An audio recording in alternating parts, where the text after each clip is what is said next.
हमारे आपके जीवन में दो चीज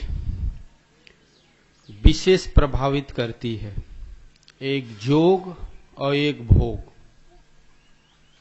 तो इसी जोग और भोग का संक्षेप में हम बताने का प्रयत्न करेंगे कि जोग क्या है और भोग क्या है। तो जोग का स्वरूप गीता में भगवान कृष्ण ने बताया, बहुत ही आधे श्लोक में स्वरूप उसका बता दिया, परिभाषा बता दिया, और उसको यदि हम समझ लें तो जोग का स्वरूप समझ में आ जाएगा। भोग का भी स्वरूप उन्होंने आधे से आधे श्लोक में बता दिया, और उसे समझ लें तो ये सुख दुख का जो जीवन में हम जन्म लेके भोगते हैं उसका स्वरूप समझ में आ जाएगा।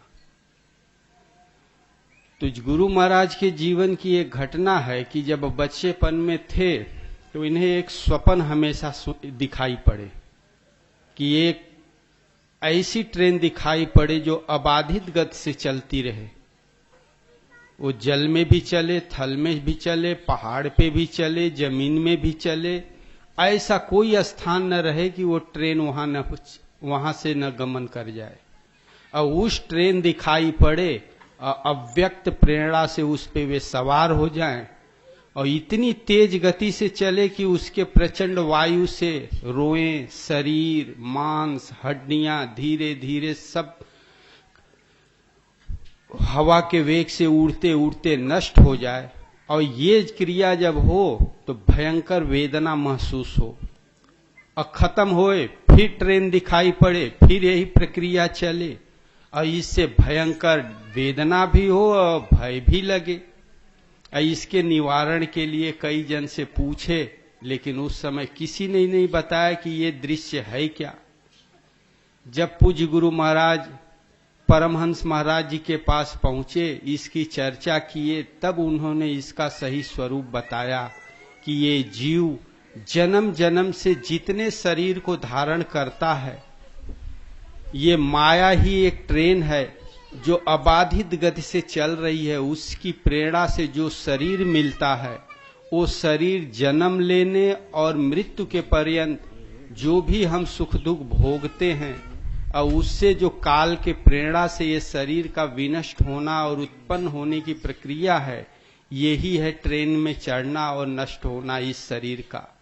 तब जाके उसका वास्तविक स्वरूप समझ में आया। उसी का ये स्वरूप है जोग भोग। भगवान श्री कृष्ण ने जोग का स्वरूप बताया कि तम विद्या दुख संयोग वियोगम योग संगीतम, कि इस जीव के साथ जो ये जन्म मरण रूप दुख का बार बार संयोग होता है, कोई नहीं चाहता कि हम बार बार जन्म लें और बार बार मरे। सब कल्याण चाहते हैं, सभी चाहते हैं कि हम भव से पार हो जाएं।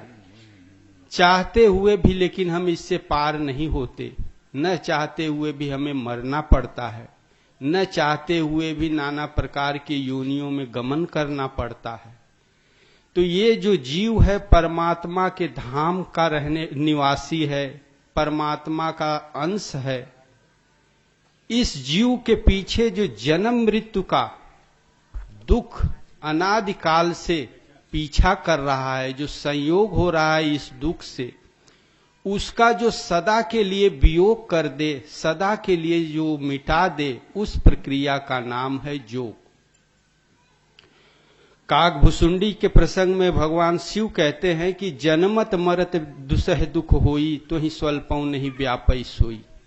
ये जन्म लेना और जन्म के पश्चात मृत्यु के समय और पूरे जन्म मृत्यु के बीच में जो देह के साथ ये जीव रहता है, उसमें जो अपार दुख होता है, इस दुख के संयोग का नाम ही वास्तव में इस भोग है। और इससे जो विमुक्ति दिलाने वाली प्रक्रिया है, उसी का नाम है जोग। लेकिन ये तब संभव होगा सह निश्चय योक्तव्य योगो निर्विण्य चेतस। इसे धैर्य पूर्वक निश्चित बुद्धि से युक्त होकर धैर्य पूर्वक सतत लगे रहने से ये जोग सिद्ध होता है। हम जोग समझ ले, भजन भक्ति का स्वरूप समझ ले, और दृढ़ता पूर्वक सतत अभ्यास करते करते योग रूढ़ता हमारे में आ जाए तो ये जन्म मृत्यु के अपार दुख का जो सिलसिला चल रहा है इस जीव के साथ, इससे सदा के लिए इस जीव का वियोग हो जाएगा, अर्थात मुक्ति मिल जाएगी। तो जीव को इस सदा जन्म मृत्यु रूपी दुख से जो सदा के लिए वियोग करा दे, उस प्रक्रिया का नाम है योग। ये आधे चौपाई इस श्लोक में भगवान कृष्ण ने योग का स्वरूप बता दिया, परिभाषा बता दिया। अब भोग का स्वरूप बताते हैं कि भोग क्या है। ये जीव जो दुख सुख ये संसार में भोगता है उसका कारण क्या है। तो कहते हैं कि ए ही संस्पर्शजा भोगा दुख योनिय एवते, ये ही संस्पर्शजा भोगा। हमें आपको ये शरीर मिली है, इस शरीर के अंतराल में ये जीव इस शरीर और इंद्रियां और मन का सहयोग लेके जो इस संसार के भले बुरे वस्तुओं का उपभोग करता है, और इस उपभोग से जो वस्तु पैदा होती है उसका नाम बताए भोग। अब देखो ये शरीर है, इस शरीर के अंतराल में जीव आत्मा है, इस दोनों के संयोग से ही मनुष्य जीता है, कार्य करता है। जड़ चेतन, जड़ शरीर है, चेतन ये जीवात्मा है, दोनों का संयोग है।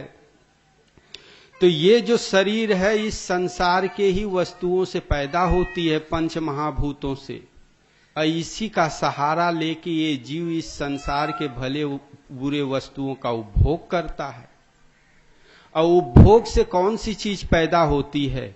वास्तव में ये जो सारा जगत बाहर दिखाई पड़ता है इस जीव की भोग सामग्री है, जिसे इस शरीर का आधार लेके ये जीव भोग करता है।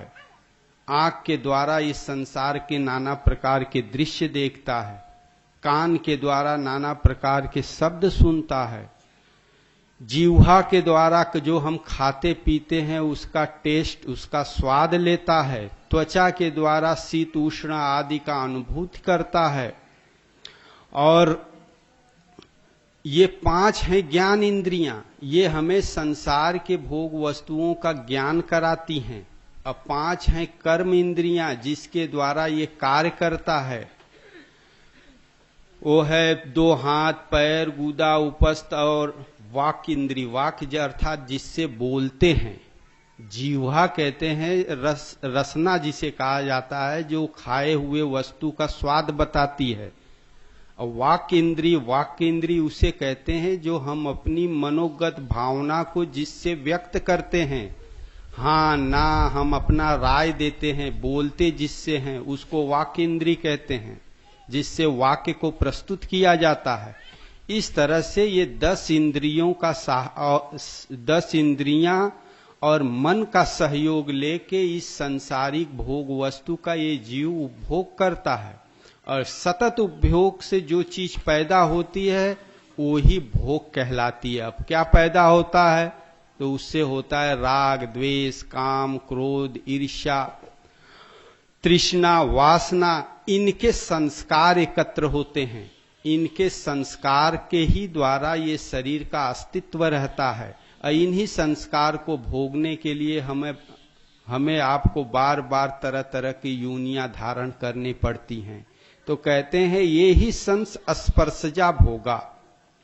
ये जीव शरीर इंद्रियों के माध्यम से जो विषयों का स्पर्श करता है, उससे जो जन्म लेता है, जो चीज पैदा होती है, वो ही भोग कहलाती है। अब क्या करते हैं, जैसे है कोई वस्तु खाने की है, हम उसको लिए, उसके गुण को समझे, उसको खा लिए, अच्छी लगी तो बार बार उसी को खाते रहते हैं। बार बार खाने से उसी की आदत पड़ जाती है, उसी की तृष्णा मन में रहती है। जब तक ये तृष्णा शांत नहीं होती तब तक हमें आपको नए नए कलेवर धारण करना पड़ता है।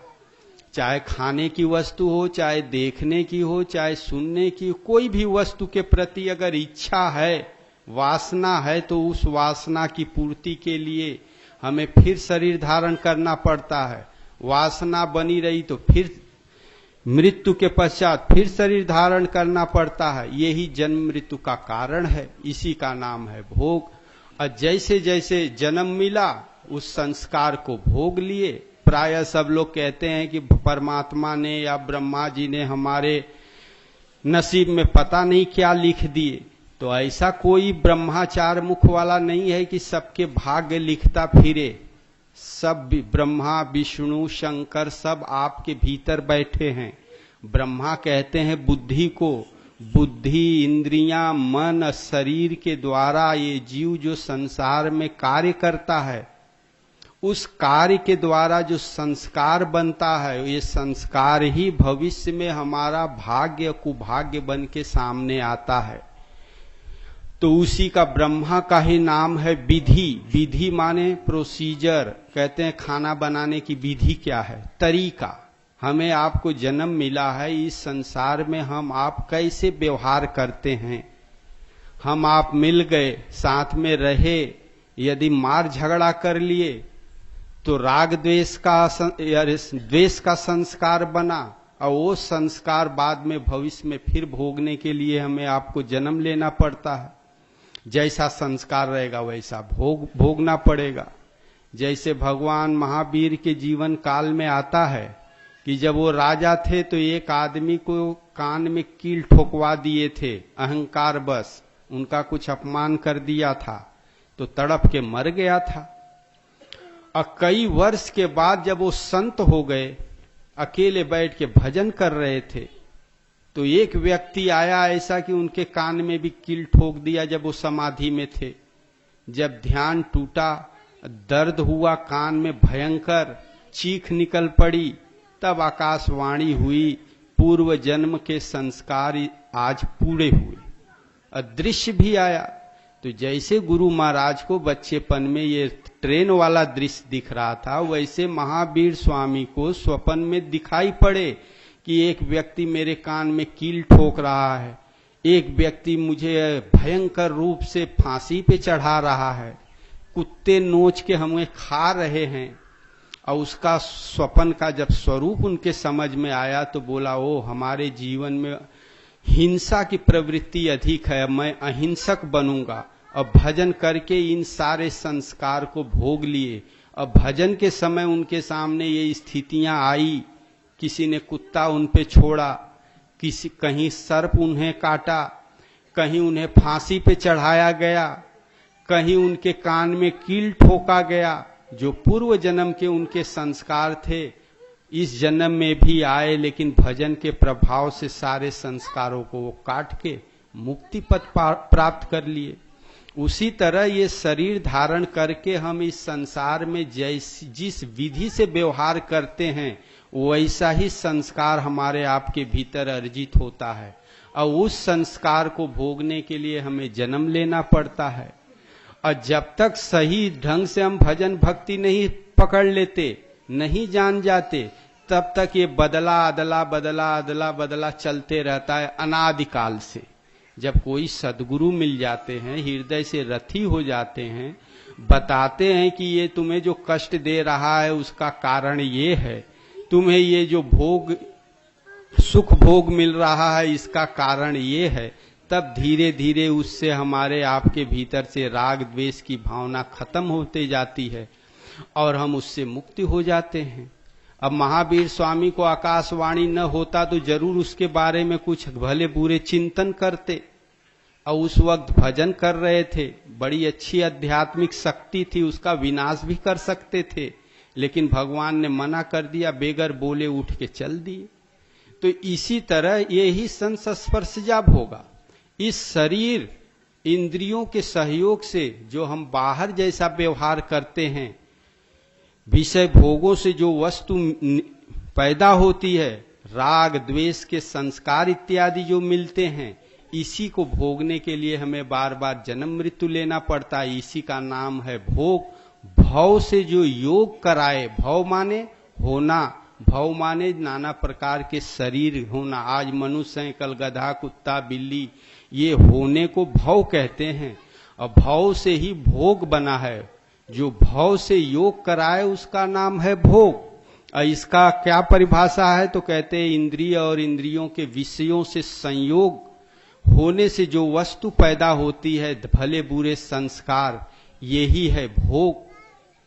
और यही क्या कहते हैं कि यही संस्पर्शा भोगा दुख योनिया योते, नाना प्रकार की योनियों में दुख भोगने का कारण बनती है। कभी मनुष्य, कभी स्त्री, कभी कुत्ता, कभी बिल्ली इत्यादि जितनी योनियां हैं, उससे जो संयोग कराए उसका नाम भोग है। और उससे संयोग कराता है हमारे इस मनुष्य शरीर से किए हुए कर्म संस्कार। ये संस्कार बनते हैं इंद्रियों के विषयों के सहयोग से। तो जोग भोग हुए। कहते हैं आद्यंतवंत कौनते न ते सुरमते बुद्ध। जो बुद्धिमान पुरुष है, संत महात्माओं के शरण में रहता है, सद असद का जिसमें ज्ञान है, ऐसे मनुष्य इस शरीर इंद्रियों और उसके जो भोग हैं, सामग्री हैं, पदार्थ हैं, उसमें आसक्त नहीं होते। उसके लिए वे नाना प्रकार के राग द्वेष छल कपट के आचरण नहीं करते। इसी आचरण के द्वारा वैसा संस्कार बन जाता है, वही भोग का कारण होता है, जन्म मृत्यु का कारण होता है। तो हमने अब तक तो यही किया है। तो ये किए हुए कर्म संस्कार आवागमन का कारण का जो संस्कार है, जो हमारे पीछे लगे हैं जन्म जन्म से, उससे मुक्ति कैसे हो, तो योग का स्वरूप बता दिए। और योग को बताए कि योग को भली प्रकार, योग माने भजन चिंतन होता है। जैसे संसार की तरफ बहक रहे हैं, उस संसार के तरफ से अपने मन को, अपने प्रेम को, अपने श्रद्धा को समेट के भगवान से जुड़ जाना, भजन भक्ति में लग जाना, इसी का नाम है योग। और योग जब सदगुरु के शरण में चले गए श्रद्धा के द्वारा, तो योग कैसे करें, कैसे बैठें, कैसे नाम जपें, इसकी सही तरह से विधि प्राप्त कर लिए। अब विधि प्राप्त करके लग जाने का नाम योग है। और योग में लग जाने से ये जन्म जन्म के संस्कार कट जाते हैं और भोग से छुटकारा मिल जाता है। योग अर्थात भगवान से संयुक्त हो जाना, ये योग के स्वरूप है। तो जोग भोग ये दो चीज हर जीव को प्रभावित करता है। जो जोग में लग गया तो भोग समाप्त करके भगवान को पा जाता है, और जो भोग में लगा है तो योग से विमुख होके, भगवान से विमुख होके भव से योग कर लेता है, बार बार जन्म मृत्यु के बंधन में फंसा रहता है। तो जोग भोग इसी को जानना है, जान के समझ के हमें आपको लगना है। और लगने से धीरे धीरे भोग भी खत्म हो जाएगा, और जोग भगवान से संयोग होने से ये जोग वाली क्रिया भी शांत हो जाती है, भगवान ही शेष रहते हैं। बोलिए श्री सद्गुरुदेव भगवान की।